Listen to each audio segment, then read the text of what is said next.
Across the UK, we take it for granted that if a fire breaks out, you can call an emergency number, firefighters will arrive, they'll do their best to save lives and put out the fire, and you will not get sent a bill for making that call. Sure, if some movie director's arranged a massive pyrotechnic stunt for a movie and they need firefighters standing by just in case something goes wrong, they'll probably pay for the time there.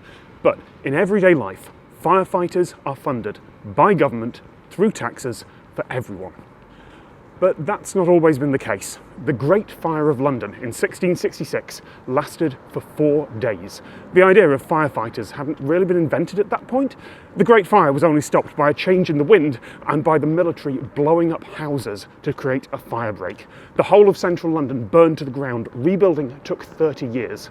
The enormous monument on the site where the fire started is still standing today, 350 years later.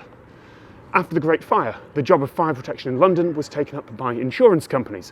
Building owners would pay a fee for a few years' coverage, and the insurance company would attach a metal fire mark to the front of the building, like these on the wall of St James's Palace. So in 18th century London, if a fire broke out and smoke started rising, several fire brigades, each run by a different insurance company, would all rush to the scene. And then they'd check for fire marks and only fight the fire if they saw their own company's mark, or the mark of a company they had an agreement with. If the building wasn't insured, they would let it burn. Their job was protection of property, not life. If a neighbouring building was insured with them and the fire looked to be spreading that way, well, yes, they'd make sure that building was safe, of course.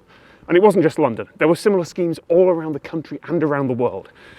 If firefighters standing aside while a building burns seems immoral to you, well, there are lots of places where that's still the case today, or where firefighting companies will send a bill afterwards, assuming that an insurance company will pay it. In places where there aren't enough people, or there's not enough political will for a government-funded fire service, that may still be the only option. In London, it wasn't until 1833 that 10 of those insurance companies joined their fire brigades together to create a single fire service, still private. In 1866, the government finally took over and created the London Fire Engine Establishment as a public service. But that was only after another major fire. It took disaster, it took death and destruction to move things forward to the point where you can call the fire service to save lives, not just property, and without having to worry about the bill.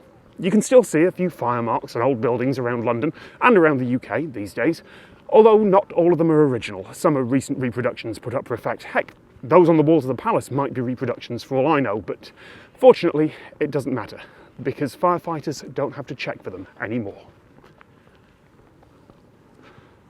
That was going to be a really good shot of Buckingham Palace, and all you're going to see is the traffic light. Don't know why I thought I'd be able to get a good zoom shot of Buckingham Palace from there. The road's closed, by the way. I'm just going to make that clear. I didn't just walk out into an active road. It's closed off for pedestrians.